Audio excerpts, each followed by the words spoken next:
গতিকে মই ভাল পাইছোঁ কাৰণ মই এটা কথাৰ কাৰণে সাহিত্য সভালৈ সভাপতিৰ নিচিনা এখন অমূল্য সন্মানযুক্ত আসনলৈ মই আহিছোঁ।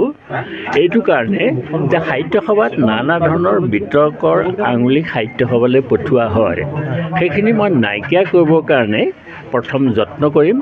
আৰু মই এই 2টা বছৰৰ 1 মিনিট সময়ো মই অবাবত খৰচ নকৰোঁ আৰু আমাৰ কাৰ্যনিৰ্বাহক সমিতিসমূহ সম্পূৰ্ণ টেকনিকেল সমিতি হিচাপে ব্যৱহাৰ কৰিম আৰু যিখিনি কাম কৰিম এই গোটেইখিনি কামৰ এটা পৰিচয় আমাৰ যিখন প্ৰথম কাৰ্যনিৰ্বাহক হ'ব সেই কাৰ্যনিৰ্বাহক সমিতিত ৰাইজে গম পাব। আৰু মই এটা নতুন কৰিম এইবাৰ যে অধিৱেশনৰ যিটো শেষৰ দিনটোতে আমি কাৰ্যভাৰ লোৱাৰ ব্যৱস্থা কৰিম। প্ৰথম কামটো হ'ল অসম সাহিত্য সভাই প্ৰথমতে কাম কৰিব অসমীয়া সাহিত্যৰ বুৰঞ্জী, হিষ্ট্ৰী অফ আছামিজ লেংগুৱেজ। এইটো আমি 1 নম্বৰ কাম কৰিম। ফেব্ৰুৱাৰী মাহতে আমি চিঠি লিখি জনাম। 2 নম্বৰ কামটো শংকৰদেৱৰ ৰচনাৱলী ইংৰাজী আৰু হিন্দীত প্ৰকাশ কৰিম। এই 2টা কাম আমি প্ৰথম সুযোগতে আমি ল'ম। এই সংবিধানখন অকণমান সলনি কৰিব লাগিব আৰু সংবিধানখনে সাহিত্য সভাক বিশেষ মুহূৰ্তত অকণমান বিপদতো পেলাইছে, গতিকে এই কামটো আমি কৰিম। দ্বিতীয়তে যে সাহিত্য সভা সম্পৰ্কে যিবিলাক বিতৰ্ক আগতে হৈ গৈছে, মই এইটো ক'ব পাৰোঁ যে আমাৰ কাৰ্যকালত সাহিত্য সভাৰ কোনো বিতৰ্ক নহয়।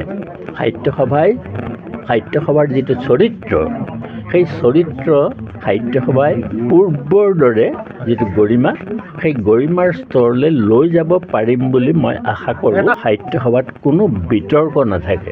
প্ৰয়োজনত আপুনি কঠোৰ হ'ব? মই প্ৰয়োজনত কঠোৰ হ'ম, কাৰণ সংবিধানে সভাপতিকে আটাইতকৈ উচ্চ ক্ষমতাটো দি থৈছে আৰু এই যিখন আসন, এই আসনখনৰ কোনো তুলনা নাই।